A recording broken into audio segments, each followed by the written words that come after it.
ये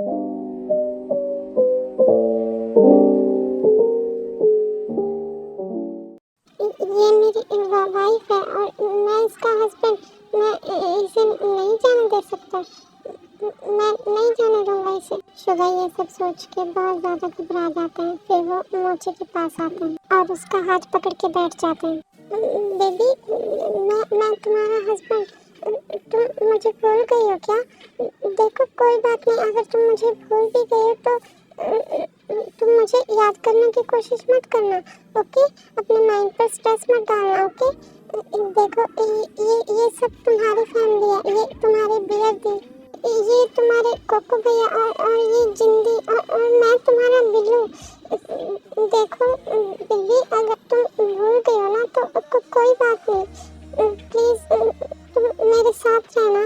तुम मुझे छोड़ के मत जाना। मैं तुम्हारे बिना नहीं रह पाऊंगा। प्लीज प्लीज मत छोड़ के जाना मुझे। भाई, आप मोची को मुझसे दूर नहीं ले जाएंगे ना? देखो प्लीज, उसे मुझसे दूर मत ले जाना। मैं नहीं रह पाऊंगा उसके बिना। प्लीज भाई, उसे मत ले जाना मुझसे दूर। नहीं शुगा, मैं उसे कहीं नहीं लेके जाऊंगा। शांत हो जाओ। तुम क्यों परेशान हो रहे हो? वो अगर तुझे भूल भी गई है तो कोई बात नहीं। हम एक साथ ही रहेंगे। हम कहीं नहीं जाएंगे। भाई देखो, शांत हो जाइए। मोची आपको ऐसा देख के पैनिक हो जाएगी। प्लीज शांत हो जाइए आप। मैं कैसे शांत हो जाऊंगी? ये हो क्या रहा है मेरे साथ? जिसे मैं प्यार करता हूँ वो भूल गई है मुझे। अब इस वक्त मुझे क्या फील हो रहा है तुम लोग नहीं समझ सकते। उसे मैं याद नहीं हूँ। शुगा ऐसे रोते रोते बहुत ज्यादा पैनिक हो जाते हैं और वो फ्लोर पे बैठ के बहुत ज्यादा रोने लगते हैं। बिल्लू, तुम शांत हो जाओ। तुम मत रो। मैं तुम्हें छोड़ के कहीं नहीं जाऊंगी। मैं तुम्हें नहीं बोल रही हूँ। मुझे याद है, तुम मेरे बिल्लू हो। तुम मेरे हस्बैंड हो। ये बात सुन के शुगा फ्लोर से उठ के जिमिना के पास बैठ जाते हैं। क्या क्या बोला बेबी? मैं तुम्हें याद हूँ? तुम मुझे नहीं बोली हो। Thank you God, thank you. Billu चुप हो जाओ। तुम रोते हुए बहुत अजीब लग रहे हो। मोची की ये बात सुन के शुगर बहुत खुश हो जाते हैं और वो उसे किस कर लेते हैं। वो ये भी नहीं देखते कि रूम में पूरी फैमिली है।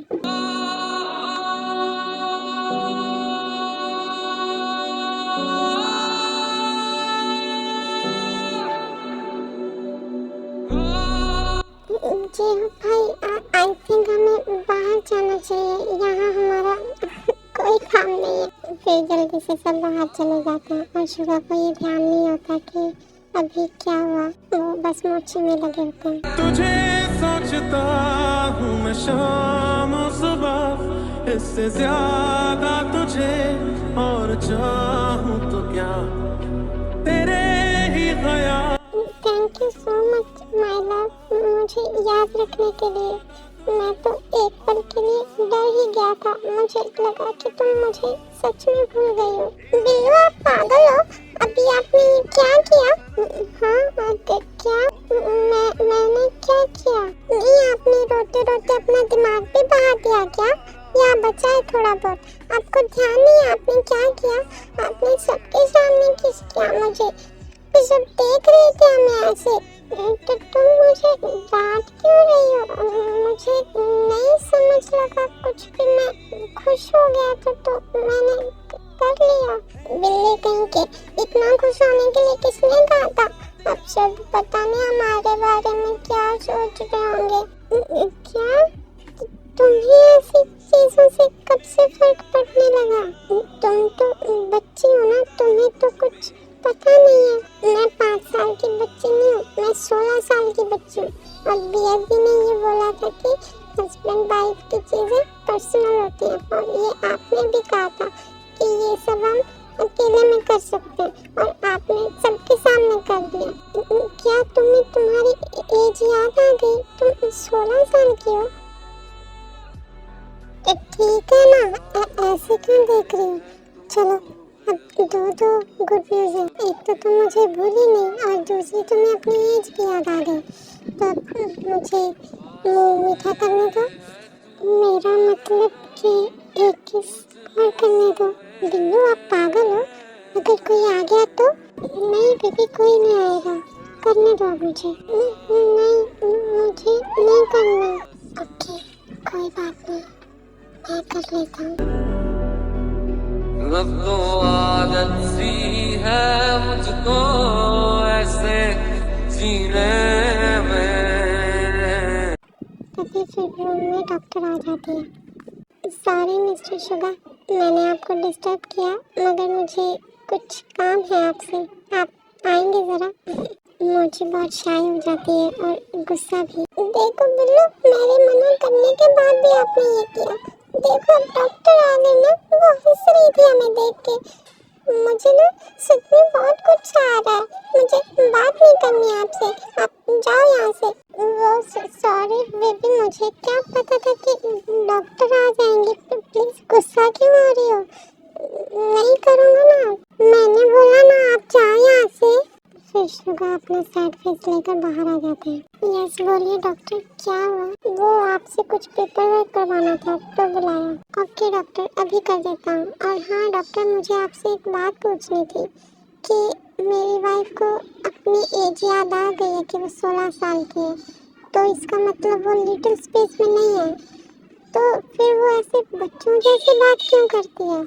हाँ, वो लिटिल स्पेस से बाहर आ गई हैं। अब वो अपनी नॉर्मल एज के हिसाब से बिहेव करेंगी, मगर वो बच्चों जैसे इसलिए बात करती है क्योंकि उनको लिटिल स्पेस में रहते काफ़ी टाइम हो गया था, तो उनकी अभी आदत बन गई है ऐसे बात करना, तो इसीलिए वो ऐसे थोड़ा बच्चों जैसे बात करती हैं। ओह अच्छा, तो फिर इसका मतलब अब वो बिल्कुल ठीक है, उसे कोई प्रॉब्लम तो नहीं है ना? हाँ वो बिल्कुल ठीक है, बस अब जब तक उनके घाव नहीं भरते वो तब तक थोड़ा वीक रहेंगी। घाव भरने के बाद वो बिल्कुल ठीक हो जाएंगी। अगर आप उनका अच्छे से ध्यान रखेंगे तो उनके घाव थोड़ा जल्दी भर जाएंगे। और आप उनका थोड़ा सा अच्छे से ध्यान रखना, क्योंकि हमने उनका ब्रेन का ऑपरेशन किया है, तो ये ऑपरेशन थोड़ा सीरियस होता है, तो अगर आप ज़्यादा ध्यान रखेंगे तो अच्छा रहेगा। यस यस डॉक्टर, मैं अपनी वाइफ का पूरा ध्यान रखूँगा। चलिए तो फिर हम पेपर वर्क कर लेते हैं। शुगा फिर डॉक्टर के साथ चले जाते हैं और सब काम खत्म करके आते हैं तो सभी मोची के पास बैठे होते हैं, बातें कर रहे होते हैं।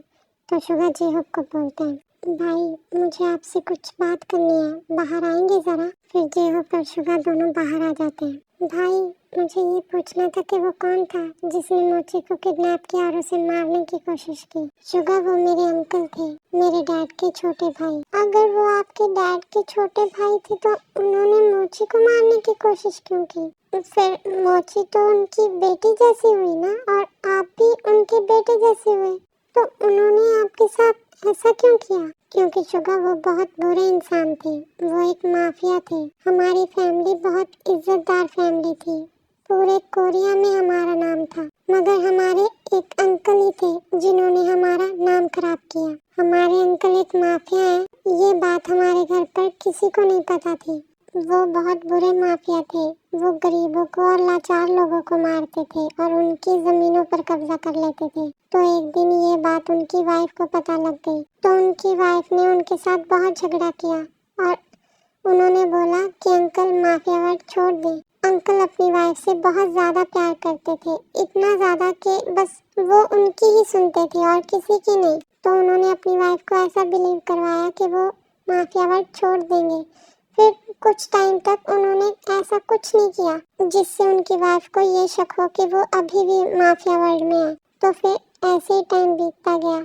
जब जिमीना 5 साल की हुई तो वो ऐसे ही एक दिन खेलते खेलते अंकल के रूम में चली गई और उनके रूम के अंदर एक खुफिया रूम का दरवाज़ा था, तो वो खेलते खेलते उस खुफिया रूम के अंदर चली गई। तो जिमीना ने वहाँ देखा कि अंकल किसी का मर्डर कर रहे हैं और वो भी बहुत बेरहमी से। तो जिमीना वहाँ से चिल्लाकर रोते रोते बाहर भाग आई और जैसे ही बाहर भाग कर आई तो पूरी फैमिली ये देखकर डर गई कि पता नहीं जिमीना को क्या हो गया। जिमीना ने रोते रोते बताया कि अंकल किसी का मर्डर कर रहे थे, मगर इस बात पर किसी ने बिलीव नहीं किया। सबको यही लगता था कि अंकल ने माफिया वर्क छोड़ दिया है।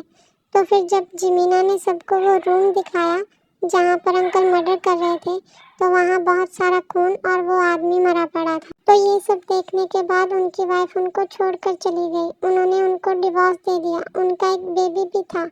वो बहुत प्यार करते थे अपने बीवी बच्चे से। और मेरे डैड ने मेरे अंकल को जेल भी करा दिया था। तो इसीलिए वो हमारी पूरी फैमिली से नफरत करते हैं, खास करके जिमीना से। उन्होंने बहुत कोशिश की जिमीना को मारने की, मगर जिमीना हर बार बच जाती थी। तो वो एक दिन ऐसे ही जेल से भाग जाते हैं और भागकर घर आते हैं हमें मारने के लिए। वो घर आते ही मेरे डैड को बहुत मारने लगे। जब मेरे डैड ने ये पूछा कि वो ऐसा क्यों कर रहे हैं, तो उन्होंने बताया कि आज अगर वो माफी हैं तो वो मेरे डैड की वजह से बने, क्योंकि मेरे दादाजी ने पूरी प्रॉपर्टी मेरे डैड के नाम कर दी थी। मेरे अंकल को उन्होंने कुछ नहीं दिया। तो ऐसे ही पैसे के लालच में वो लोगों की ज़मीनें हड़पने लगे, उनके पैसे हड़पने लगे।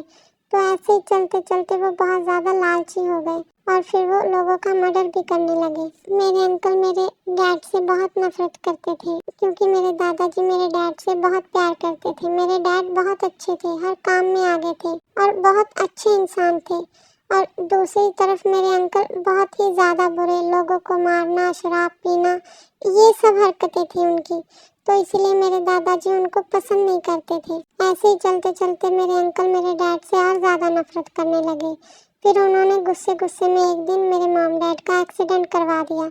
आज ये जो जिमीना की हालत है ना, ये उसी एक्सीडेंट की वजह से है। क्योंकि जब अंकल ने एक्सीडेंट करवाया था तो उस वक्त जिमीना मॉम के पेट में थी। तब तो मॉम डैड बच गए थे, मगर बाद में जब वो जेल से भागे तो बाद में उन्होंने मेरे मॉम डैड को मरवा दिया था। तो मैं और जिमीना ही बचे थे और वो ऐसे पुलिस से बचते बचते ऑस्ट्रेलिया आकर रहने लगे। फिर वो ऑस्ट्रेलिया से ही हम दोनों पर हमले करवाते थे। तब मैं थोड़ा समझदार हो गया था, मैं अपनी बहन को प्रोटेक्ट कर सकता था। मैंने ही जिमीना को पाला है। हमारे पास सब कुछ था, मगर बस फैमिली नहीं थी। तो फिर एक दिन मैं ऑस्ट्रेलिया आया बिजनेस डील के मामले में। तब मेरे अंकल के आदमी ने मुझे किडनैप कर लिया था और फिर तब मैं उनसे बहुत मुश्किल से बचकर भाग रहा था। तब मैं जिमीना से मिला और तुमने ये बताया था ना कि जब तुम्हें जिमीना मिली तो उसका एक्सीडेंट हुआ था। तो वो एक्सीडेंट भी मेरे हिसाब से अंकल ने ही करवाया होगा। तो क्या इतना कुछ हुआ है आपके और मोची के साथ? क्या इसीलिए इसे पैनिक अटैक आते थे? हाँ, जब से इसने अंकल को देखा है मर्डर करते हुए, तब से इसे पैनिक अटैक आने लगे। ये सपने में ऐसा देखती थी कि अंकल इसे मारने के लिए इसके पीछे दौड़ रहे हैं। ये बहुत पैनिक हो जाती थी, रोने लगती थी। जब मॉम डैड थे तब वो इसे अच्छे से संभाल लेते थे, मगर मैंने बहुत मुश्किल से संभाला इसे। हाँ, जब ये मुझे मिली थी तो इसे 3-4 बार पैनिक अटैक आए थे, मगर उसके बाद एक बार भी नहीं आया। ये बहुत अच्छे से सोती है। पहले तो इसे बहुत मुश्किल होता था चुप कराना।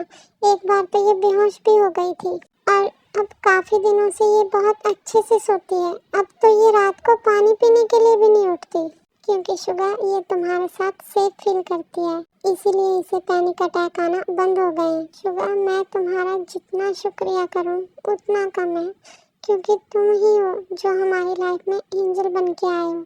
तुम्हारी वजह से आज मेरी जिमीना ठीक हो गई और हमारी लाइफ से अंकल का काम तमाम हो गया और हमें एक फैमिली भी मिल गई। मैंने और जिमीना ने बचपन से दुख ही देखे हैं। एक तुम ही हो जो हमारी लाइफ में खुशी का कारण बने हो। इसलिए thank you so much Suga. पता नहीं मैं किस मुँह से तुम्हारा शुक्रिया करूं, मगर हाँ, बस ये कहना चाहता हूँ मैं तुमसे। थैंक यू सो मच हमारी लाइफ में आने के लिए। और प्लीज़ मेरी बहन से आगे भी ऐसे ही प्यार करना। नो भाई, आपको थैंक यू कहने की कोई ज़रूरत नहीं है। मैं मोची से सच में बहुत प्यार करता हूँ और आगे भी उसे ऐसे ही करता रहूँगा। मेरा प्यार कभी कम नहीं हो सकता। हाँ, बढ़ ज़रूर सकता है, मगर कभी कम नहीं हो सकता। और अब तो मैं उसे और भी ज़्यादा प्यार करूँगा। उसने बचपन से कितना कुछ देखा है, कितना कुछ झेला है, मगर अब मैं सिर्फ उसे प्यार देना चाहता हूँ। मैं उसे ढेर सारी खुशियाँ दूँगा, कभी उसकी आँख में आंसू नहीं आने दूँगा। शुगा की ऐसी बातें सुनकर जेहोब बहुत इमोशनल हो जाते हैं और उसे हक कर लेते हैं। अरे भाई, अभी इमोशनल मत होना, चलो अंदर चलते हैं, देखते हैं वो क्या कर रही है। नहीं हो रहा इमोशनल, चलो अंदर। ओके आर्मी, आज के लिए बस इतना ही, कल मिलेंगे नेक्स्ट पार्ट में। और जो स्टार्टिंग में बैकग्राउंड में शोर था उसके लिए आई एम सॉरी। आज मैं छत पे बैठी थी वीडियो बनाने के लिए, क्योंकि आज मुझे कोई भी कोना फ्री नहीं मिला बैठने के लिए, तो थोड़ा एडजस्ट कर लेना। Okay, love you.